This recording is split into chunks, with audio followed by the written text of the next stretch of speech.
Okay, so I'm always practicing finding a better mood, just what we all talked about. But when I think about something that's bigger, that I really want, that's big to me, for example, acting, I really want to do acting, but I've been here in LA for 15 years, small roles here and there. So whenever I think about where I want to be, I think positively about it. There's always something in the back of my mind that says, Do you know how everyone creates? We've said a lot of words here today, but I want to give you a really simple statement. Everybody's creating their own reality, but you know what the factor is in the reality that you're creating? Your expectation. What you just said to us is, I have a desire, but my expectation is not up to speed with my desire. Then that begs the next question. Well, where are you getting your expectation? Well, I'm basing it on what I've been observing. And what I'm observing isn't what I want, but I've observed it so much that it's my expectation. So that suggests that you want to look someplace else. Jerry and Esther have a dear friend. She's a psychologist, a coach, a counselor, a really good one. And she lives on the East Coast. She's mostly retired now, but years ago when Esther had more time and they were allowing telephone conversations through Esther with others. And this woman called on a regular basis. And sometimes she would talk about something that was happening with someone that she was wanting to help. One of her clients who was a particularly stubborn case. And so she would want our point of view on what was the path of least resistance to help them find a breakthrough. And she discovered through one of our processes that if she would write a story, like a script, of their experience, so that it took a dominant place in her vibration, so that she believed the story she was writing about them more than the story that they were telling her, that as she hooked in with her inner being's point of view, she had more power of influence. And then in her conversations with them, she could bring them into expecting better things for themselves.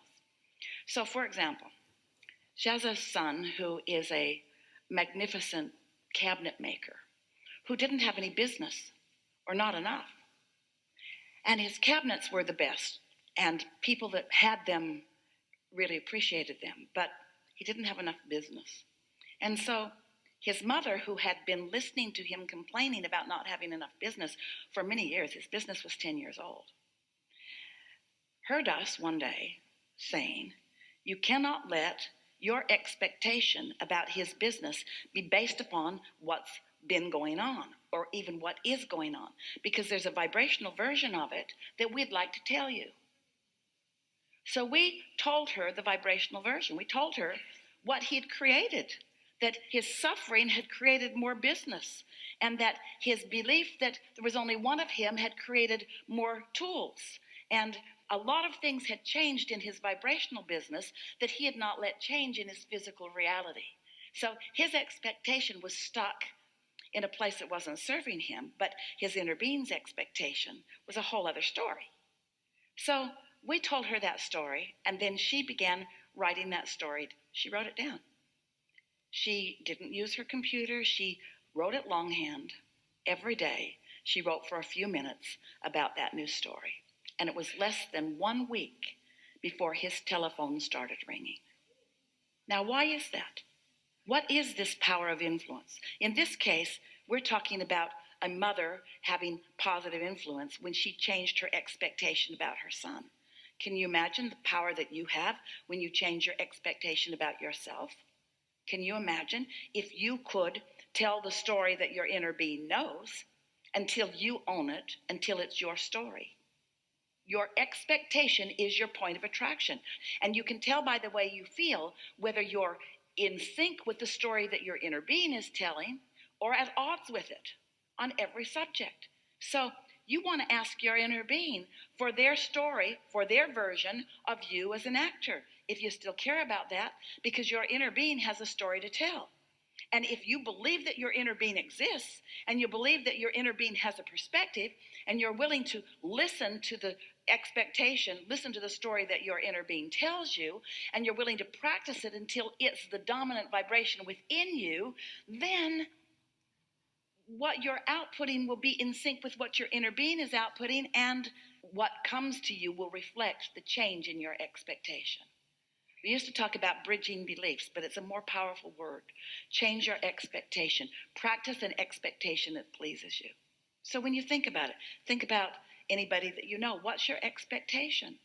Well, Jerry used to say, Abraham, I swear, I did not expect negative things from that person until they showed them to me.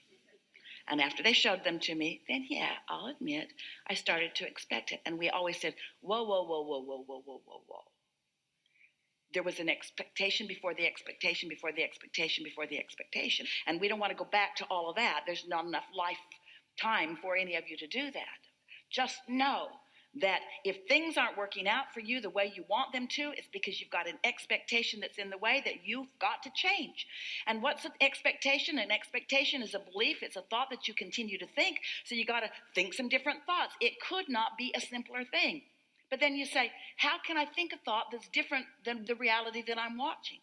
And we say, you've got to accept that there is another reality, and you've got to accept that there's a part of you, a big part of you, a dominant part of you that's looking at that other reality, and you've got to tune into that part of you, which means you got to catch it early, and you got to practice it early in the day, and you got to notice it when you deviate from it, and when you find yourself not believing it, then you got to distract yourself from it. Don't hit it head on. The worst time in the world to try to change an expectation is when the world is proving to you that your expectation is right. When work isn't coming, that's not the time to practice a new expectation. You're just going to practice the expectation that doesn't serve you. But if you feel frisky, or your mind is quiet, or you feel peaceful, or you've been meditating, you got to find some way to tune into the expectation that your inner being has for you. We know you heard all of that. So now what? I know there's a period of time before physical manifestation happens, right? There's a gestation period. So how do I know if I'm doing things correctly? You feel and good. Just taking, okay. It's not a matter of doing them correctly, because you can't get it wrong. And your inner being is not ever going to say to you, whoa, whoa, whoa, you're doing that wrong. But when you say, I want this and I'm getting this, then we say, there is something going on with your expectation. You've got to move that expectation to another place. And as humans, you cry out in unison, how can we expect something that's different than what we see? And we say, you got to figure that out. You got to figure that out. It's different in every case. Turn off the television. That'll help. That'll help a lot. Because there are a lot of people that are wanting to show you what is. Well, what is pretty obvious. Where you going?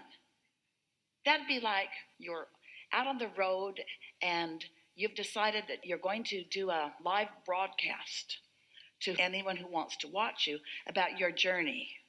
And what you keep saying over and over again is, here I am, there's asphalt and white lines. There's asphalt and white lines. There's asphalt and white lines. There's asphalt and white lines here. I'm so glad that you're all tuned into my broadcast. And here there's asphalt and white lines, and asphalt and white lines, and asphalt and white lines, and asphalt and white lines, and asphalt. The white lines are further apart now than they were. Oh no, I just slowed down. Now we know this sounds ridiculous, but it's sort of the way you broadcast to yourself, even if you're not saying it out loud to others. You're so wanting to look right where you are instead of look up where you're going, and talk about what's happening, how you're feeling. In other words, there's so much more that you could talk about than the reality of some of the things that haven't quite broken loose. We've been spending a lot of time with a lot of you over a lot of years, writing a lot of books about a lot of processes that you could do to change your perspective. But before anyone does that, you have to decide that it's worth changing your perspective. And so what we're asking of you right here and now is that you just acknowledge, I have expectations that do not serve me. Esther heard herself the other day explaining to a contractor about something else, just like the problem she's got now that she's lived. Yeah, it's happened to me before, she said. Wasn't fun then either. And as she heard herself telling the story, she thought, wow, I got myself locked in right where I stand. Can't move from this spot. I had the expectation before I got here, and now I've got the same thing happening again. I'm remembering. And so now I'm trying to explain. I'm trying to control through fear. No, Esther doesn't control through fear. It's this really nice man who's the contractor, newly assigned to her house. And he was explaining to her what the remedy was going to be, which is a little disruptive to Esther's experience. And Esther felt the disruption, didn't like it, and decided to let him know that she was feeling the disruption. So she looked sad. Gee, that's going to be really hard for me. And then she looked up. It was a life-altering moment for her. And she saw this beautiful man who wants nothing more than to please Esther, realizing he wasn't pleasing her. And he looked so sad. And Esther thought, damn it. That's the last thing in this world that I ever want to do. I do not want to control you by making you think that I'm sad and a victim and vulnerable. I only want to control through love. I only want to control through love. And so she snapped right out of it. She snapped out of it in that moment, and she said, don't worry about it. It's going to be okay, and I know you guys are going to figure this out. And in our family, we have a saying, like the one-armed alligator wrangler, we learn as we go.